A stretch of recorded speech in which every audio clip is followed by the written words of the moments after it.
La paroi latérale des fosses nasales est une structure anatomique complexe dont la compréhension est essentielle à l'approche de la physiologie naso-sinusienne ainsi qu'à l'abord endoscopique de ces cavités. En dessous de la muqueuse qui moule les reliefs et atténue les dépressions, on découvre un espace tridimensionnel qui peut être divisé en trois plans. Le plan des cornées, le plan du complexe ostioméatal et le plan externe. Les deux fonctions de cet espace résident dans le drainage des systèmes naso-sinusiens ainsi que le drainage du système lacrymal.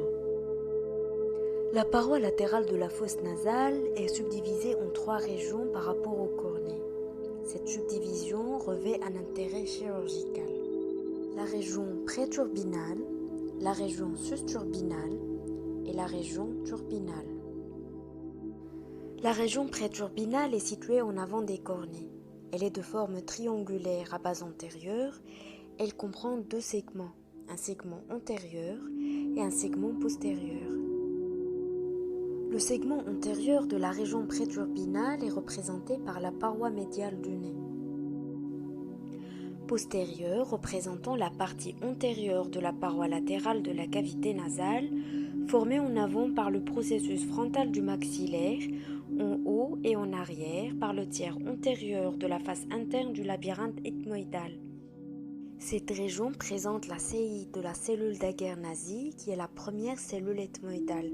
Cette cellule répond en avant à l'os nasal avec le canal lacrymonasal, en arrière à la tache antérieure du cornet moyen, en dedans à la partie antéro-supérieure du processus inciforme, en dehors à l'os lacrymal et à l'âme papyracée, en haut au plancher du sinus frontal. Le segment postérieur de la région préturbinale est défini en haut par l'os frontal. La bosse lacrymale est une voussure verticale siégeant en avant du cornet moyen. Elle est surtout visible dans sa partie inférieure. Elle représente un repère important du sac lacrymal. La région turbinale est la plus importante. Elle correspond aux 3/4 de la paroi externe de la fosse nasale et comprend les cornées et les méas.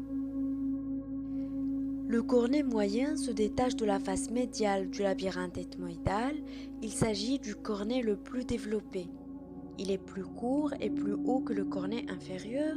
Il présente un bord supérieur, un bord inférieur, une face médiale, une face externe, une tête et une queue. Le bord supérieur du cornet moyen est constitué par trois parties situées chacune dans un plan différent. La première partie constitue le tiers antérieur. Elle est située dans un plan sagittal qui s'assert en avant sur le processus frontal du maxillaire au niveau de la crête turbinale ou ethmoïdale supérieure du maxillaire et sur l'Aguernazy et en haut sur la base du crâne au niveau de la jonction entre la lame verticale latérale et la lame horizontale de la lame criblée de l'ethmoïde. Le tiers moyen est situé dans un plan vertical coronal formant le segment vertical de la lame basale du cornet moyen qui sépare le complexe ethmoïdal antérieur et postérieur et constitue la lame basale ou racine cloisonnante. Il s'insère en haut au niveau de la base du crâne et latéralement au niveau de la lame papyracée. La troisième partie constitue le tiers postérieur du bord supérieur du cornet moyen. Elle est située dans un plan axial formant le segment horizontal de la lame basale du cornet moyen. Elle s'insère en arrière au niveau de la lame perpendiculaire du palatin, au niveau de la crête turbinale ou ethmoïdale supérieure du palatin et en dedans sur la lame papyracée. Le bord inférieur est libre. La face médiale est convexe, rugueuse, regarde la cloison. La face externe est concave, lisse, limitant en dedans le méa moyen. La tête du cornet est libre, parfois pneumatisée par la concha bullosa, visible à la rhinoscopie antérieure. La queue du cornet est mince, collée au palatin, près du foramen sphénopalatin. Le méa moyen est situé en dehors du cornet moyen. Il est occupé par le complexe ostioméatal, contribuant dans le drainage commun des sinus maxillaires, du sinus frontal et des cellules ethmoïdales antérieures. L'exploration endoscopique de la paroi latérale de la fosse nasale suit un chemin balisé. Après avoir découvert la tête du cornet moyen et la bosse lacrymale, on pénètre dans le méa moyen. L'apophyse inciforme se présente dans un plan légèrement oblique, mais d'orientation sagittale. Elle est limitée postérieurement par son bord libre ou bord tranchant. Cette lame osseuse coiffe partiellement la bulle et masque ainsi la gouttière inciformienne. Le processus inciforme présente dans sa partie supérieure un petit angle appelé bec de l'inciforme. La bulle, par sa convexité proéminente qui domine le rond-point bullaire, est un repère évident. On lui reconnaît 2 cornes et un bec. La corne latérale est antérieure et incibulaire. Elle correspond à la racine cloisonnante de l'apophyse inciforme qui se place dans un plan sagittal pour former la paroi latérale de la gouttière méatique. Elle se dirige vers la bulle dont elle rejoint la racine cloisonnante jusqu'au toit fronto-ethmoïdal. La corne latérale sépare la cellule inciformienne terminale ou cellule de Boyer, qui reste latérale, de la cellule méatique antérieure, qui est médiale, et dont l'orifice est dans la règle celui du sinus frontal. La corne médiale est postérieure et constitue un pont entre la bulle et le cornet moyen. Elle correspond à l'attache postéro-supérieure de la racine cloisonnante de la bulle qui rejoint la racine cloisonnante du cornet moyen et contient généralement dans sa partie haute, près du toit ethmoïdal, l'artère ethmoïdale antérieure. Elle sépare normalement l'orifice de la cellule méatique postérieure qui se trouve en avant de l'orifice de la cellule suprabulaire qui est vue juste en arrière et en dessous. Le bec, enfin, se situe au pôle antéro-supérieur de la bulle. Il s'agit d'une extension effilée de la bulle qui sépare, lorsqu'il est bien constitué, les orifices de la cellule méatique antérieure en avant de la postérieure en arrière. Le cornet inférieur étant le cornet le plus long des cornets nasaux. Le cornet inférieur est constitué par l'os concal, le périoste, un plexus caverneux sous-muqueux constitué par un tissu érectile sous innervation autonomique, une muqueuse de type respiratoire riche en cellules respiratoires.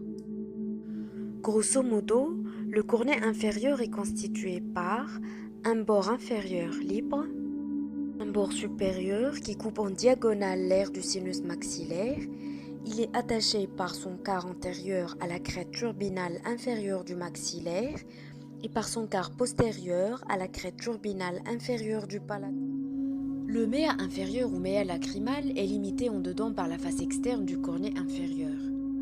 En dehors, il est limité par la paroi latérale de la fosse nasale, représentée dans son tiers antérieur par le processus frontal du maxillaire, dans son tiers moyen par la paroi médiale du sinus maxillaire à travers le processus maxillaire du cornet inférieur et dans le tiers postérieur par la lame verticale du palatin. Il présente dans son quart antérieur l'orifice inférieur du canal lacrymonasal, à 1 cm de la tête du cornet inférieur. L'orifice du canal lacrymonasal dans le méa inférieur contient la valve de Hasner.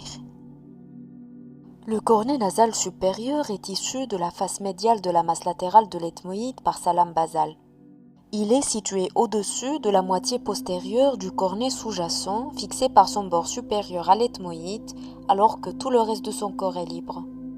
En dehors, il limite avec la paroi latérale de la fosse nasale, le méa supérieur. En haut, il limite la fente olfactive. En dedans, il limite le récessus sphéno-ethmoïdal où s'ouvre le sinus sphénoïdal par son ostium, souvent en dedans de la partie postérieure du cornet supérieur et à 1,5 cm au-dessus des coines. Le méa supérieur est responsable du drainage des cellules ethmoïdales postérieures et du sinus sphénoïdal. La région susturbinale, portion plane et lisse, est comprise entre la ligne d'attache des cornets et la lame criblée.